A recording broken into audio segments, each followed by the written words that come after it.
lightly at all. And especially since he came in with a band-aid. I mean, he didn't come in with a rope. I mean, something that would look like something that he can actually hurt himself with. But he came with a band-aid that he could actually carry on himself. It looked very harmless. He himself conducted himself well. He answered all the questions with the relevant answers. And it wasn't strange that he had come to look for his MP. People do come to look for their MPs all the time for whatever reason. And while we always try to tell people that it is not right to come and ask members of parliament for monies for things like hospital bills and for their personal care, that still happens, and it's something we are working on. What today's incident does, or what it shows us, is that maybe it's time we heeded this advice and not burden members of parliament with issues like that.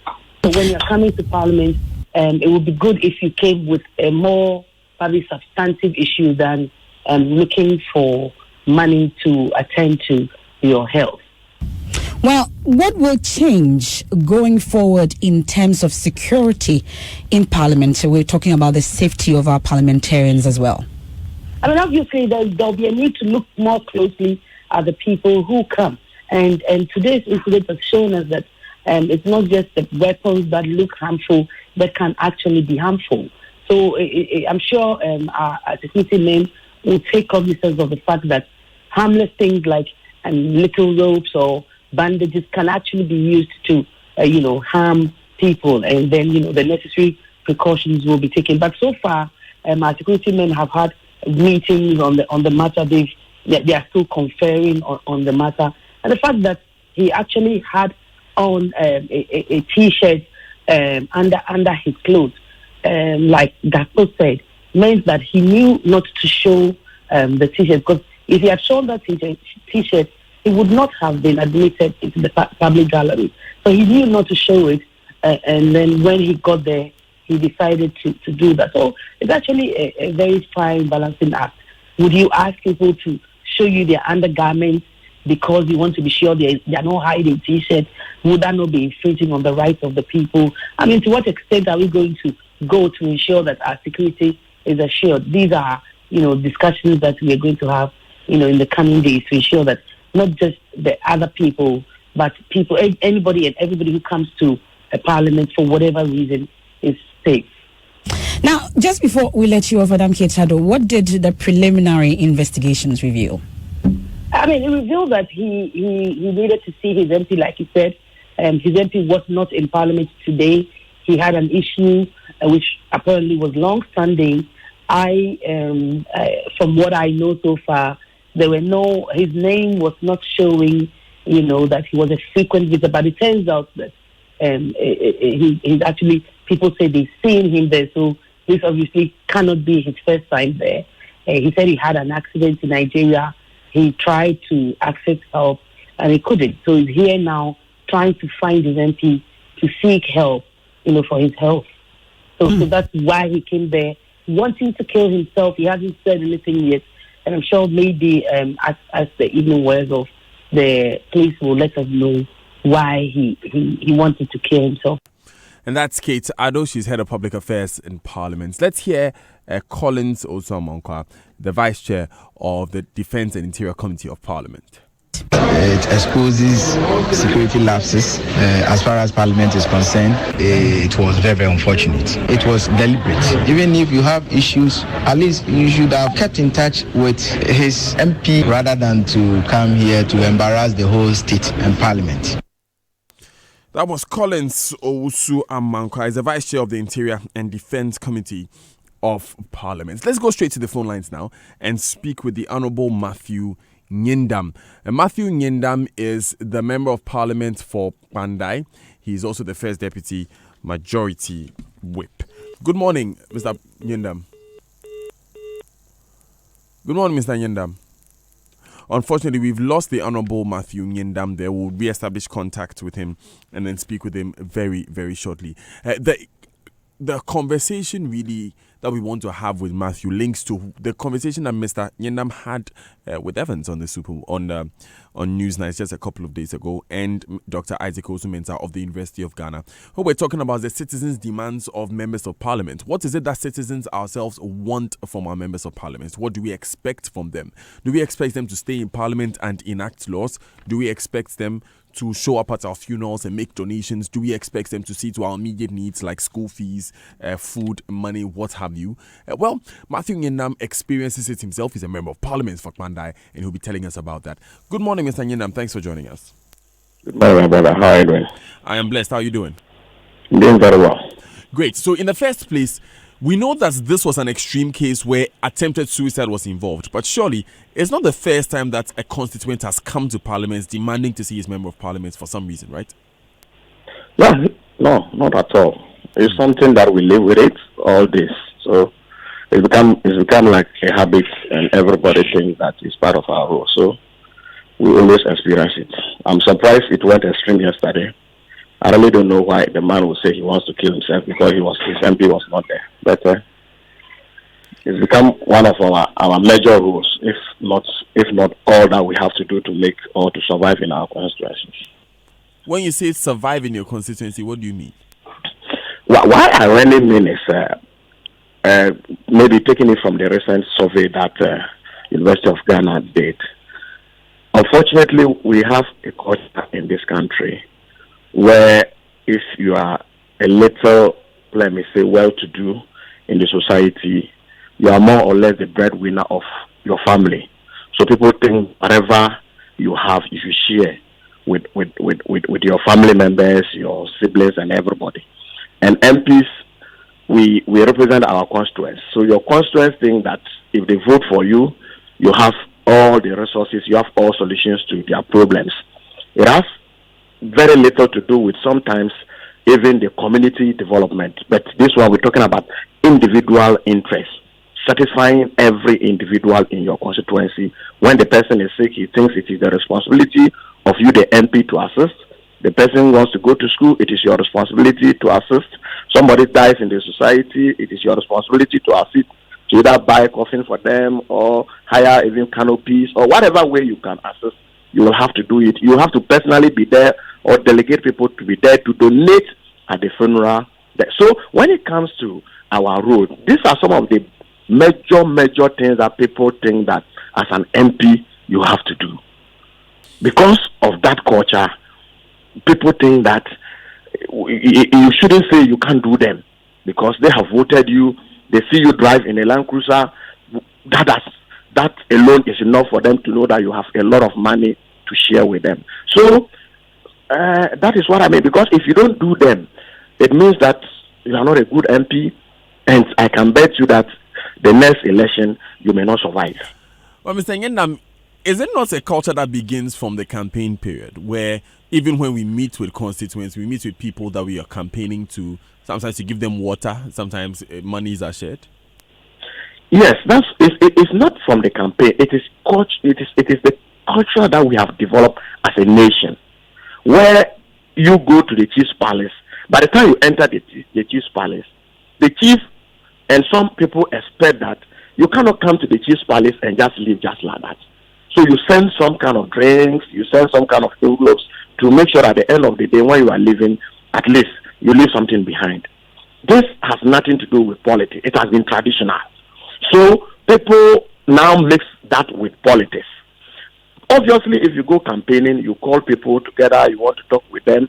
It is like the normal traditional setting. You can also go there and live without doing something. That's why I'm saying that culture that we have developed, or that is part of us, has now moved from the traditional level to our political level, where everybody thinks that it is your responsibility. I don't think that any member of parliament, I don't think, and I would doubt that you go on your campaign trail and you begin to tell people when some of these things come, when your parents or some of your relatives are no more, come and see me, I'm going to buy coffee for you. Come and see me. If you don't have money to pay your school fees, I'm going to do it for you.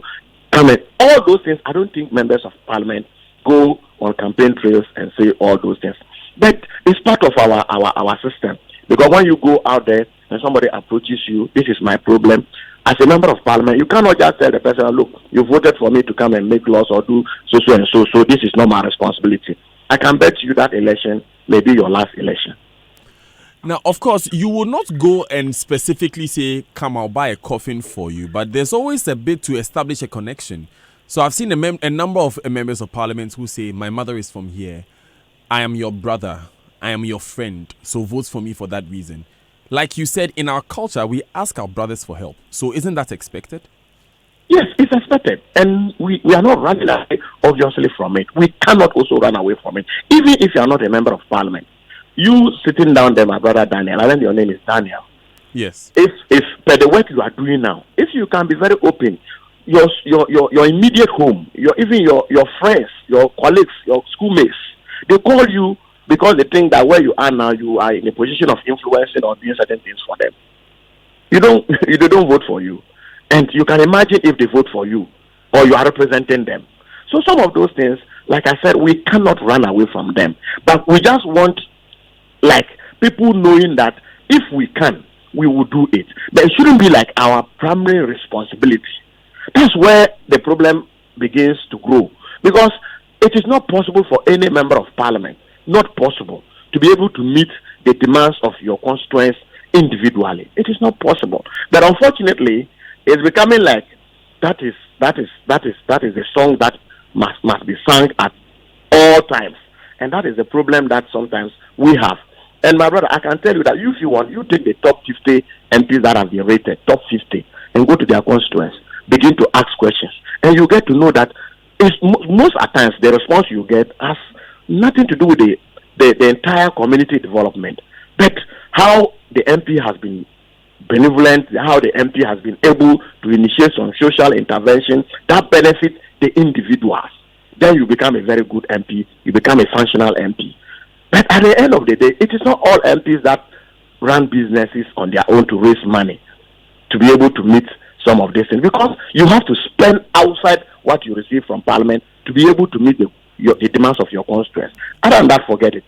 I'll refer you again, Mr. Nyindam, to the research that was recently published by the University of Ghana lecturers. And if you're looking at the regional analysis of activities constituents hate about their constituents, about their MPs, one of them is not visiting the constituency frequently, arrogant behavior after winning, selfishness and greed, not contributing to debates in parliament. And all of these things are things that you leverage on about your opponents when you're coming to power.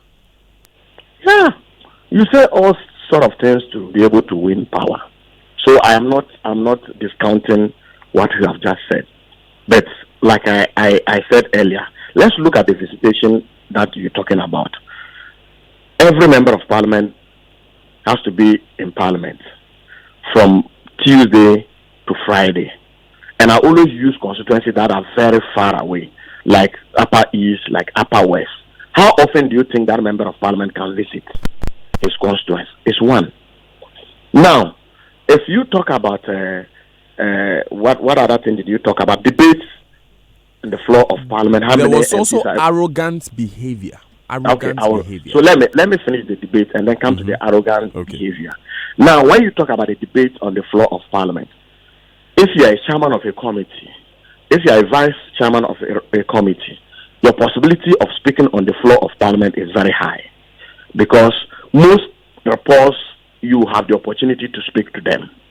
But apart from that, if you don't make a statement and then ask a question, the possibility of you speaking on the floor of parliament is very small, because it's not everybody that can speak on the floor of parliament.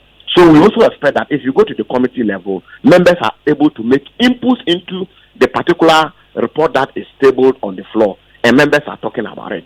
So if you go there and examine them there, you will see the contribution of some members of parliament when it comes to the report that people are talking about. Now, arrogancy.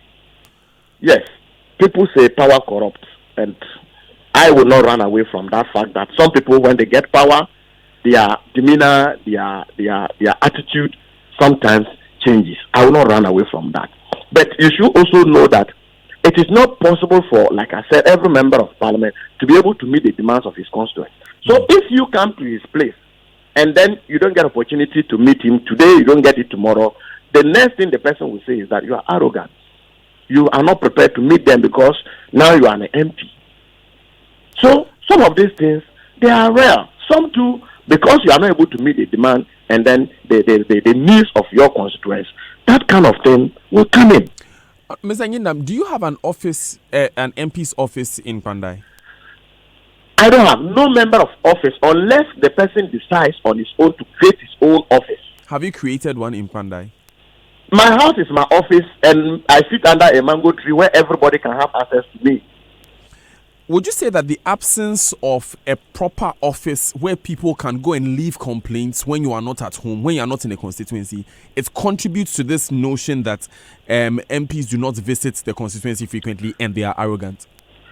Yes, it's one of the reasons. I remember during Prof. Mills' stance, may he so rest in perfect peace, there was an attempt that we should have offices. Offices should be provided for all members of parliament. You see, a member of parliament is an institution on its own. So if we have offices and the office is being run, the office is being run as a very big office or even a small office where you have about 3 or 4 people working under you, people can voluntarily go there when you are not there, table their response or their questions, whatever they want. Then these issues can come back to you. Then you respond to whoever is managing your office, and then he meets the people. But sometimes, some constituents, maybe because we don't have offices, some constituents, even if you direct them to go and talk to your DCE or talk to your party faithfuls or some people that are close to you, they will insist they want to meet you, the member of parliament, themselves. But you see, because we don't have offices, I think it's also part of our problem. And for that matter, if we run a member of parliament as an office, some of these perceptions and some of these difficulties and hurdles, we'll be able to jump them. The question about not visiting constituents, I was looking at the research, and I found it most interesting that MPs from the Greater Accra region were actually the most accused. They have no problem with access. Yeah, and like you said, I also want to then also look at the sampling size. According to the report, they did only 5 electoral areas. And I always want to use a constituency like Dome Kwabenya, use a constituency like Anyuwa Sotum, and the big constituencies. If you do a sample and then you just narrow it to maybe 5 electoral areas, we are talking about over 70,000, over 80,000 votes. You will not actually get that picture. And one other thing is that, you see, those of us from our villages, it is easier to meet the people than those in Accra. In the village, immediately they hear that the MP is coming, nobody goes to farm. They wait for you and prepare, and then you come and meet everybody. At least, not everybody, but the majority of the people. But Accra, everybody is struggling. If you are MP in East Legon, it will be difficult for you to meet your constituents. You see, so sometimes when you ask, like, they don't visit their constituency, it is because their constituency sometimes, excuse me, I'm not justifying it, and I'm not saying that the report is not saying the truth, but I think that constituency dynamics also counts, because these are urban constituencies. And the people here, their thinking is different from the thinking out there. Well, Mr. Nyindam, some would argue that it should be easier in urban constituencies because you can meet them in places like church, in PTA meetings, residents' associations. But that's another argument. I found it quite curious, the point you made about the numbers used in the survey, though, because we know from our research methods from back in school that as long as you properly spread your sample space geographically, no matter the number of electoral areas you use, that number of 100 per constituency is more than enough. Oh, my brother, I would not say it is not enough. But I ask you, where you have a voter who has been elected, or you have the registered voters in a particular constituency, where you have almost 100,000 plus, and then you just sample size 100 people, and then you think it's enough to conclude. Research methods tells us that it is enough. We can make an inference based on that number of people. Well, if research says it's enough, let's all agree that it's enough. But I think that if I have opportunity to do something like this, I would try to increase it. For instance, if I have 35 electoral areas and you just sample size 5 electoral areas, leaving 30, I will feel like it is not fair. That's what I think. It may be okay for academic works, but I think that practically may not be enough for me. Well, there are a number of surveys that have been accepted by your political party and this government which have smaller sample spaces, like the Afrobarometer and what have you. But thank you anyway, Mr. Matthew Nyendam, for joining us. He's the Member of Parliament for Bandai. He brings us to exactly 8 a.m. So you join the conversation. Tell us what you think. Do we make frivolous and unrealistic demands from our members of parliament, or it's our members of parliament who set themselves up to fail by making promises that they cannot possibly keep up with? 0244340 437 0244340 437. Total Petroleum is continuously innovating and delivering better energy solutions that bring value to its cherished customers. Introducing a new addition to the Total Quartz range, the Total Quartz 9000 Future GFI 0W20, a fully synthetic fuel economy engine oil specially formulated with age resistance technology ART for the later generation engines that require 0W20 or a viscosity grade in its class. Quartz 9000 Future GFI 0W20 reduces your fuel consumption, increases your oil change interval, ensures excellent engine protection and cleanness, protects emission control systems, and reduces the release of harmful emissions into the environment. Total Quartz 9000 Future GFI 0W20 delivers beyond performance. Total Quartz engine oil. Keep your engine younger for longer. Big Stories is brought to you by Guaranteed